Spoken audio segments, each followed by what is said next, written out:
the Thoughty Auti podcast. And I think if we're gonna tie in the autistic piece to this, which I am, Mm. I think is the important component for this podcast,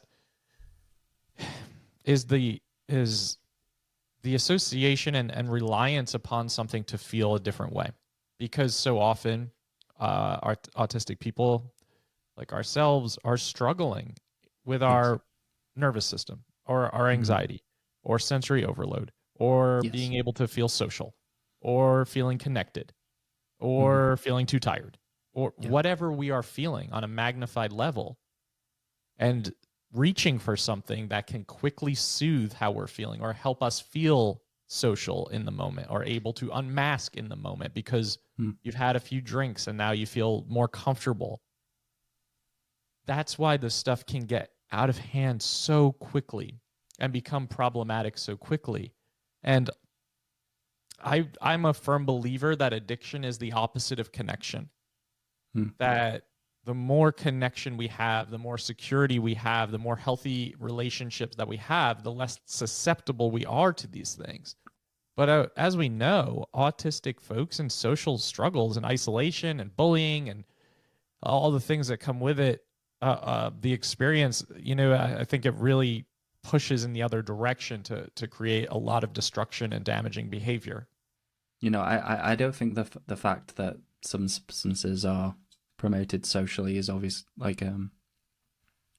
isn't like a good thing. Like there is a big culture. I know that the US does have, but in the UK there is like just a ridiculous lack of awareness about like the effects of like alcohol, like even in the short term, because people think, oh, just don't have it a lot and you won't get fatty liver disease and you won't get all of these kind of dependencies and you won't have to drink it to feel like to not get ill. But it actually, like with like the binge drinking of it, like I didn't know that you could die from having too much alcohol.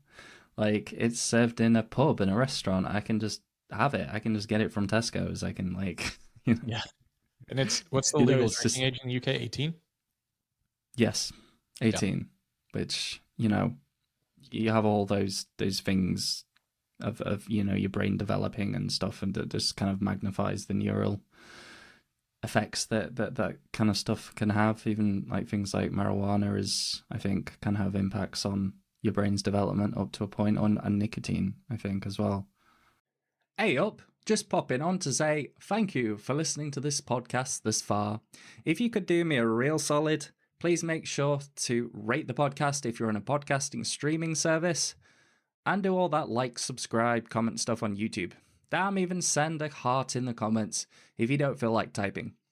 Make sure to check out my link tree, which is always down below in the description, or head over to my Instagram page at Thomas Henley UK for daily blogs, podcast updates, and weekly lives.